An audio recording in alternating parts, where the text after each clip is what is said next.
श्रोतागणों, समझा आपने कि राधा कौन है? आधार है जीवन का। आधार चाहना है तो राधा की शरण में जाओ, आराम चाहना तो राम की शरण में जाओ।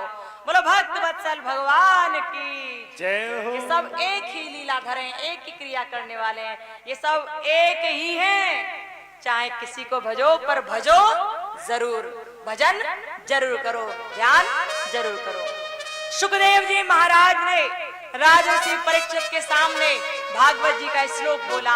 परीक्षित महाराज हाथ जोड़कर बैठे हैं सुखदेव जी महाराज के सम्मुख, और शुक्र ताल में बैठकर श्री सुखदेव जी महाराज राजर्षि परीक्षित को कथा सुनाते जाते हैं और कहते हैं कि जैसे जैसे मैं तुम्हें कथा सुनाऊं, मेरी हर बात को सच मानना, झूठ मत मानना।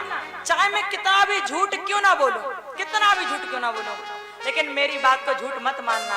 यदि तुमने मेरी बात को झूठ माना तो तुम्हें तक्षक छोड़ेगा नहीं, और यदि तुमने मेरी बात को झूठ नहीं माना, मेरी हर बात को सत्य जानकर तुम सुनते चले गए, मानते चले गए, तो तक्षक तुम्हारा कुछ भी बिगाड़ नहीं पाएगा, कुछ नहीं बिगाड़ पाएगा। सुनते जाना। अब राजर्षि परीक्षित बहुत ध्यान के साथ सुखदेव जी महाराज के चरणों की वंदना करते हुए कहते, प्रभु सुनाइए आगे की कथा, मैं सुनने के लिए तैयार हूं। प्रभु के चरणों की वंदना करने के बाद और सुखदेव जी महाराज कथा को आगे बढ़ाते हैं और कहते हैं, सुनो, सुनाता हूं, क्योंकि अब जो कथा है ना, बहुत सुंदर सी कथा है, सो तुम्हें ध्यान से सुनना है। कहने लगे कि राजर्षि परीक्षित, एक बार की बात थी जब संसार में कुछ नहीं था, कुछ भी नहीं था, कहीं कुछ नहीं था, और जब संसार में कुछ नहीं था तभी भगवान ने लीला रचाई। भगवान श्री हरि विष्णु की नाभि से एक कमल प्रकट हुआ, कमल से ब्रह्मा जी प्रकट हुए, और ब्रह्मा जी की भ्रकुटियों के बीच में से रुद्र भगवान का अवतार हुआ। रुद्र भगवान यानी कि भोलेनाथ प्रकट हुए। तीनों ही देवों को काम सौंप दिया गया। ब्रह्मा जी को काम सौंपा गया सृष्टि की रचना करने का, विष्णु भगवान को काम सौंपा गया सृष्टि का पालन पोषण करने का, और भोलेनाथ को यानी कि रुद्र भगवान को काम सौंपा गया सृष्टि का संहार करने का। तीनों को काम सौंप दिया गया। अब जब ब्रह्मा जी को काम सौंपा गया था सृष्टि की रचना करने का, तो सृष्टि की रचना होने लगी, बहुत सारी संतान पैदा होने लगी। अब संतान इतनी पैदा हो गई कि कमल के फूल की जो पंखुड़ी थी ना, उन पर रहने लगे सब। संतान बहुत सारी पैदा हो गई, इतनी पैदा हो गई कि कमल के फूल की पंखुड़ियां नीचे की ओर झुकती जा रही थी। अब तो ये देखकर ब्रह्मा जी बड़े परेशान। ब्रह्मा जी विचार करने लगे, अब क्या करूं?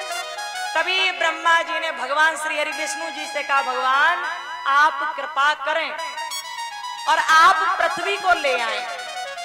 पृथ्वी जब आ जाएगी ना, तो उसी पर हम अपनी इस पूरी संतान को रख सकेंगे, पूरी संतान को रख सकेंगे।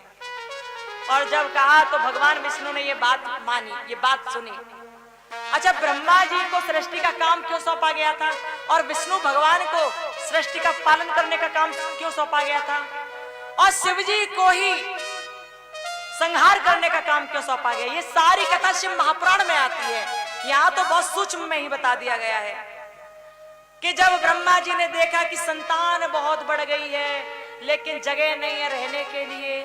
ऐसा ही होता है ना कि पहले तो आप अकेले रहते हो अपने घर में, पहले तो एक लड़का अकेला रहता है घर में, लेकिन फिर उसकी शादी हो जाए तो अब एक ही कमरे में दो जने हो गए, दो जने हो गए एक कमरे में। अब कुछ टाइम बाद उसके एक बालक हो जाए तो जगह फिर नेक और कम पड़ गई।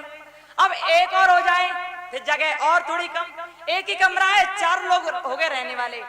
अब फिर 2-4 बालक और हो गए, अब कहां सोए? जगह खत्म। जगह तो अब और चाहिए ना, एक दूसरा कमरा बनवाना पड़ेगा कि नहीं बनवाना पड़ेगा? एक ही कमरे में सब कैसे रह पाएंगे? नहीं रह पाएंगे। ब्रह्मा जी ने भी देखा संतान इतनी पैदा हो गई, जगह है ही नहीं, क्या करें? तब ब्रह्मा जी ने विष्णु भगवान से कहा, प्रभु आप जाइए, हिरण्याक्ष के पास पृथ्वी रखी हुई है, उसे ले आइए। प्रभु जाइए। भगवान ने ये बात सुनी। भगवान ने कहा ठीक है मैं जाता हूं। उसी समय की बात है कि वो हिरण्याक्ष और हिरण्यकश्यप 2 भाई हुए। कश्यप और दिति की संतान है हिरण्यकश्यप और हिरण्याक्ष। कश्यप ऋषि की दो पत्नी हैं, एक दिति और एक अदिति। जो अदिति हैं उनके तो सब देवी देवता हैं, ये जितने देवता हैं ना वो सब माता अदिति की संतान हैं। लेकिन जो देवी दिति हैं, दिति के राक्षस पैदा हुए और उन राक्षसों में भी सबसे बड़े राक्षस हुए हिरण्यकश्यप और हिरण्याक्ष। ये दोनों ही ऐसे थे जो अपनी माता दिति के गर्भ में पूरे 100 वर्ष तक रहे थे, पूरे 100 वर्ष तक।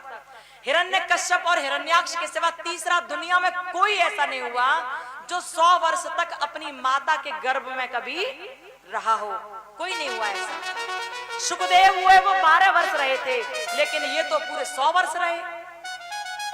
अब हिरण्याक्ष के पास पृथ्वी रखी हुई है, वो पाताल लोक में रहता है। ब्रह्मा जी ने विष्णु भगवान से कहा प्रभु पृथ्वी ले आइए ना।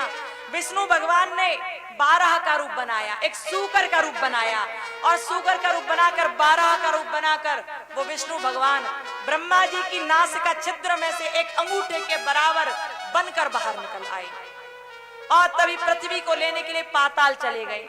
वहां उन्होंने हिरण्यकश्यप के पास दूर रखी हुई पृथ्वी को उठाया, अपने दांतों पर रखा और ऊपर की ओर आने लगे। नारद जी ने हिरण्याक्ष को बता दिया कि पृथ्वी को भगवान ले गए। हिरण्याक्ष लड़ने के लिए आया और तभी भगवान श्री हरि विष्णु जी ने, नारायण भगवान ने, उन 12 भगवान ने हिरण्याक्ष के प्राणों का अंत कर दिया। बोलो 12 भगवान की, बोलो विष्णु भगवान की जय हो। पृथ्वी को वो ऊपर ले आए हिरण्याक्ष को मारकर। जैसे पृथ्वी ऊपर आई तो ब्रह्मा जी ने इस पृथ्वी पर सबसे पहले एक स्त्री पुरुष का जोड़ा भेजा, एक एक करके नहीं, एक साथ भेजा। स्त्री पुरुष को एक साथ इस पृथ्वी पर भेजा और जो सबसे पहले इस पृथ्वी पर आए वो महाराज मनु और माता शतरूपा थे।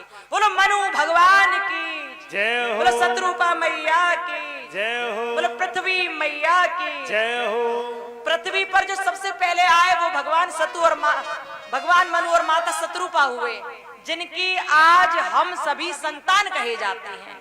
हम सब उन्हीं की संतान कहे जाते हैं क्योंकि पृथ्वी पर वही पहले आए थे।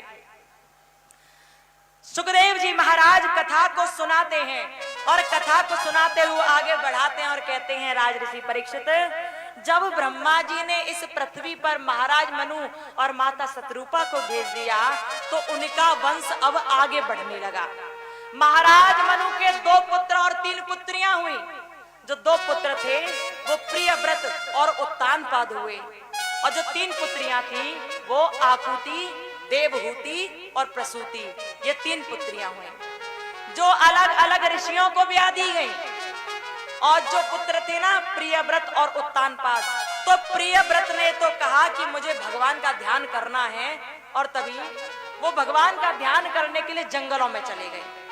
लेकिन अब प्रियव्रत तो थे नहीं, तो उत्तानपाद को राज्य का उत्तराधिकारी बना दिया गया।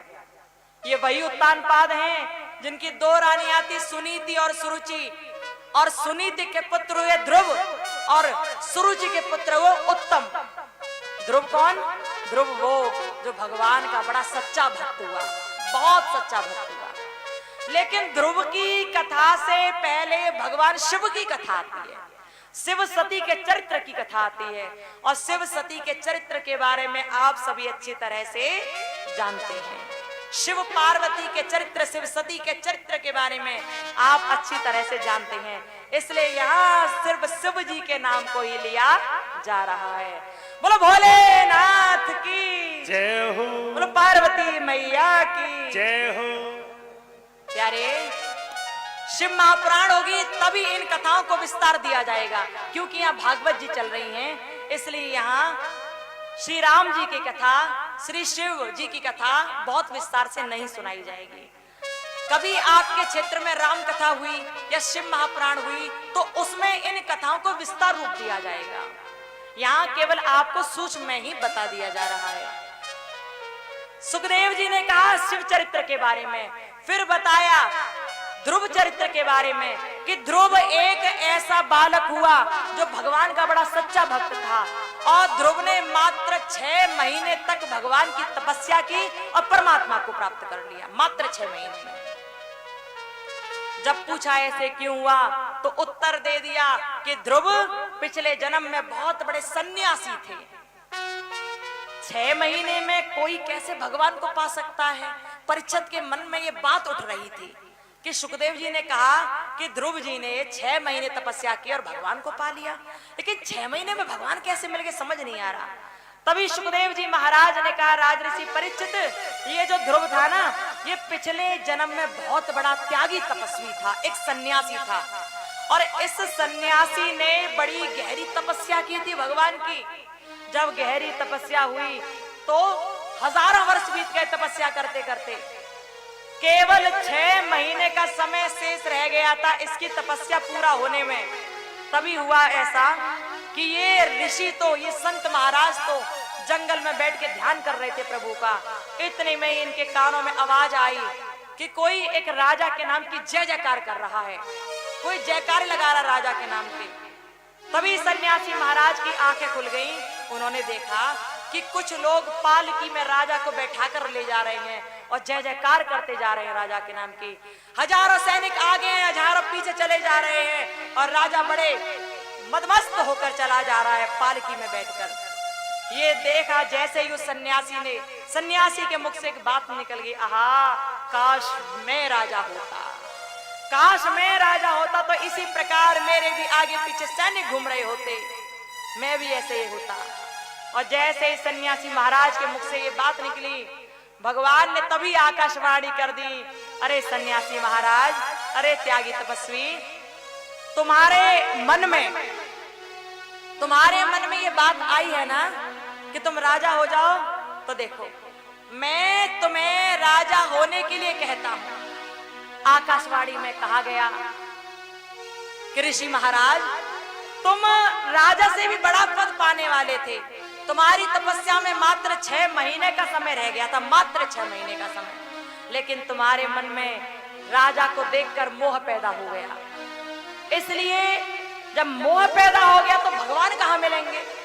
6 महीने की तपस्या शेष रही है, लेकिन तुम्हारा मन अब राजा बनने का आ गया, तो मैं तुमसे कहता हूं कि अगले जन्म में तुम राजा बनोगे। मैं तुम्हें वरदान देता हूं कि अगले जन्म में तुम राजा बनोगे। जैसे ही ऋषि महाराज ने ये बात सुनी, आंखों में से आंसू निकलने लगे। भगवान, पूरा जीवन लगा दिया मैंने तपस्या करने में, मात्र 6 महीने की तपस्या शेष रही थी और अब राजा को देखकर मेरे मन में मोह पैदा हो गया, मैं राजा बनने के लिए तैयार हो गया।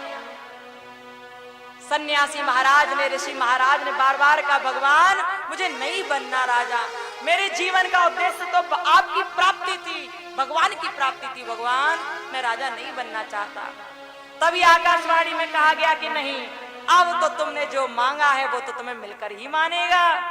ऐसा करना कि अब तुम इस जन्म को जब तक भोगो तब तक भोग लो, लेकिन अगला जन्म में तुम राजा बनोगे और फिर अगले जन्म में यदि तुम भगवान की यानी कि मेरी तपस्या करोगे 6 महीने तक, तब मैं तुम्हें दर्शन दूंगा, मैं तुम्हें प्राप्त हो जाऊंगा।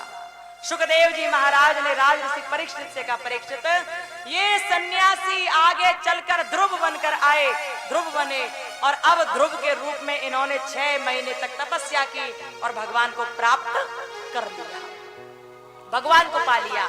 और भगवान को पाने के बाद फिर उन्होंने राज्य का भोग भोगा, राज्य को संभाला। जब तक ध्रुव संसार में रहे हर प्रकार का ऐश्वर्य भोगा और जब समय पूरा हुआ वो भगवान के धाम में प्रस्थान कर गए। बोलो भक्त वत्सल भगवान की जय हो, बोलो भागवत महापुराण की जय हो। कथा के सुंदर श्रोतागणों, ये जो भागवत जी है ना, भागवत जी में भगवान के अनेकों भक्तों की कथाएं आएंगी, बहुत सारे भक्तों की कथाएं आएंगी, लेकिन ये भक्तों की कथाएं भी समझ में तभी आनी है जब आप ध्यान से सुनेंगे। इसलिए बड़े लगन के साथ, बड़े ध्यान के साथ सुनते जाइए। सुखदेव जी महाराज कथा को सुनाते जाते हैं और कथा को सुनाते हुए परीक्षित राज से कहते हैं, राजऋषि परीक्षित सुनो आगे क्या हुआ। कि वो जो ध्रुव थे ना, ध्रुव के वंश में ही आगे चल के अनेकों प्रकार के प्रतापी राजा हुए, अनेकों प्रकार के। एक वेणु भी था वहां पर, लेकिन वेणु बड़ा दुष्ट था, लेकिन उसे उसके कर्मों का फल मिला। अब आगे की कथा को तुम सुनो कि एक व्यक्ति संसार में आता है और संसार में आकर भगवान से पहले ही वो वायदे करके आता, वचन भर के आता है कि मैं संसार में जाऊंगा, लेकिन वहां जाकर आपका ध्यान करूंगा। पर होता क्या है, वो यहाँ आकर सारी बात भूल जाता है। उसे याद नहीं रहता कि मैं भगवान से कुछ वायदा भी करके आया था। वो हर बात भूल जाता है, और जब हर बात भूल जाता है तो भगवान उसे समझाने के लिए बार बार आते हैं, लेकिन वो फिर भी समझ नहीं पाता।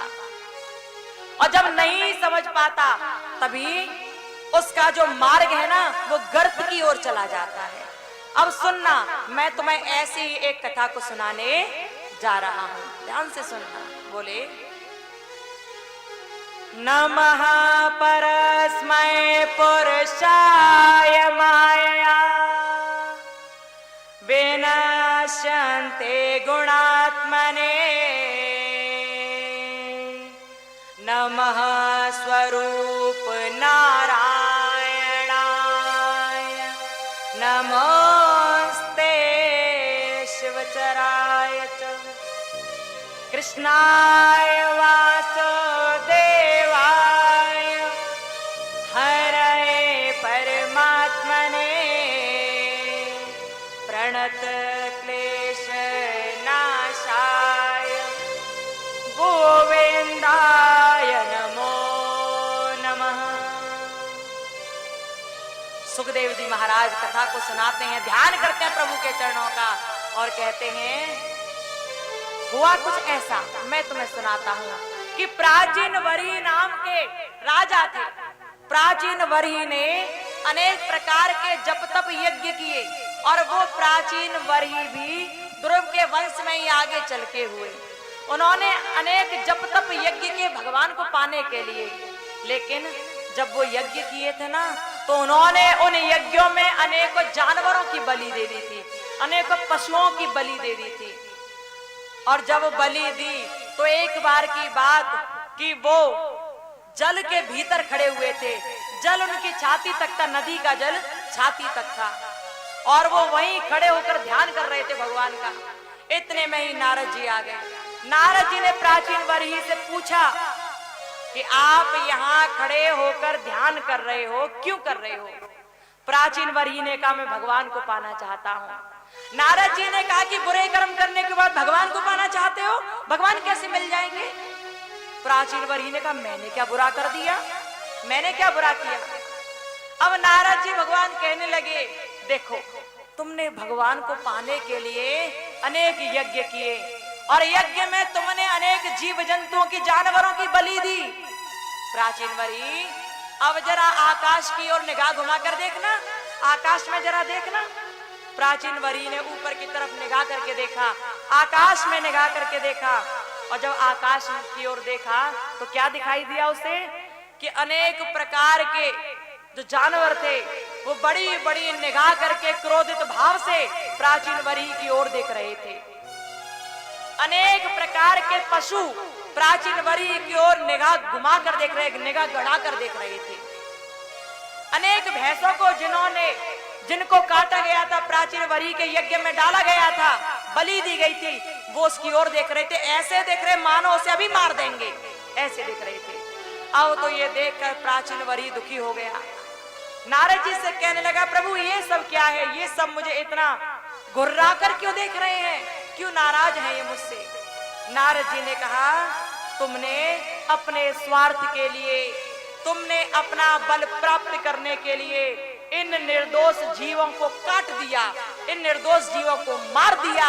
इसी वजह से ये अब तुम्हारा इंतजार कर रहे हैं कि जब तुम आओगे ना तब ये तुम्हें नोच नोच कर खाएंगे, ये तुम्हें काट काट कर खाएंगे। याद रखना, कभी भी कोई भी व्यक्ति जब अपने स्वार्थ के वशीभूत होकर किसी निर्दोष जीव के प्राण का अंत करता है तो वो जीव भी उस व्यक्ति का इंतजार करता है, और वो भी उसे ऐसे ही काटता है जैसे उस जीव को उस व्यक्ति ने काटा था। आजकल लोग बड़ी बड़ी परंपरा निकालते हैं कि हमारे यहाँ तो ये कटता है, हमारे यहाँ तो वो कटता है, मुर्गे खाते हैं, बकरे खाते हैं, क्या क्या खाते हैं, खाते हैं ना लोग। एक जीव होकर जीव को खा रहे हो, कितनी शर्म की बात है, कितने शर्म की बात है। अरे भोजन खाओ, अन्न खाओ, सब चीज खाओ, गंदी चीज काहे खाते हो? बेचारे जीव जंतुओं को क्यों परेशान करना। एक समय था, बहुत समय पहले, जब खाने के लिए अन्न नहीं हुआ करता था, बहुत समय पहले जब खाने के लिए अन्न नहीं था, तब मजबूरी थी जीवों को खाना। लेकिन अब मजबूरी नहीं है, अब हर चीज उपलब्ध है, समाज में हर चीज मिल जाती है, जो चाहोगे सब मिलेगा खाने के लिए। लेकिन अब तो इन जीव जंतुओं को छोड़ दो, अब तो कम से कम इन्हें खाना छोड़ दो। एक पल नहीं लगाते लोग और झट से मुर्गा काट लिया, बकरा काट लिया, जीवों को काट लिया। आजकल तो लोग इतने गंदे हो गए कि सुअरों को भी नहीं छोड़ रहे, उनको भी खा रहे हैं। कितने बेहुदा बात है, कितनी शर्म की बात है। जीव होकर जीव को खा रहे हो।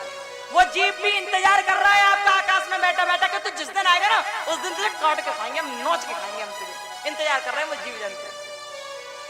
अपने स्वार्थ के लिए कभी किसी निर्दोष जीव को प्रताड़ित नहीं करना चाहिए। आपका स्वार्थ केवल आपका स्वार्थ ही जिसमें सम्मिलित हो, उसके वशीभूत होकर आपको कभी भी दूसरे जीवों को परेशान नहीं करना चाहिए। प्रयास करना कि दूसरों की हानि करने से आप बच जाओ। जब दूसरों को हानि पहुंचाने से बच जाओगे, तब जाकर आप सच्चे मानव बन पाओगे। बोलो भक्तवत्सल भगवान की जय हो, राधा रानी सरकार की जय हो। प्राचीन वही इतनी बात सुनकर दुखी हो गया। तभी नारद जी ने कहा कि तुम वायदा करके आए थे भगवान से ध्यान करोगे भगवान का, लेकिन ये वायदा करके नहीं आए थे कि अपने स्वार्थ के लिए तुम लोगों को परेशान करोगे, अपने स्वार्थ के लिए तुम जीव जंतुओं को परेशान करोगे। ये तो नहीं करके आए थे वायदा तुम। प्राचीन वरी दुखी हो गया और दुखी होकर कहने लगा कि मैं अब क्या करूं, अब तो मुझे समझ नहीं आता कि ये सब हो गया है, तो मैं करूं तो करूं क्या, बताओ।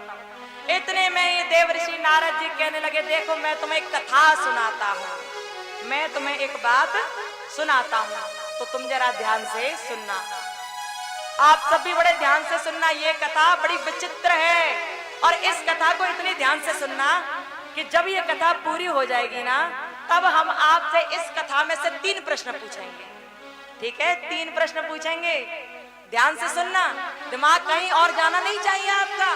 ठीक है, तो कथा सुनाते हैं, इस कथा में से 3 प्रश्न पूछे जाएंगे आपसे, ध्यान रखना।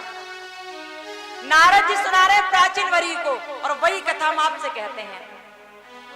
एक बार की बात थी जब 2 मित्र थे, नाम भी याद रखना, 2 मित्र थे, जिनमें से एक का नाम था पुरंजन और दूसरे का नाम था अभिज्ञात।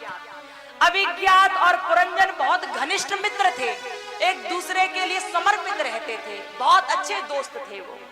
तभी एक बार की बात हुआ कुछ ऐसा कि पुरंजन ने अभिज्ञात से कहा, भैया अभिज्ञात, चलो कहीं भ्रमण करने के लिए चल रहे हैं।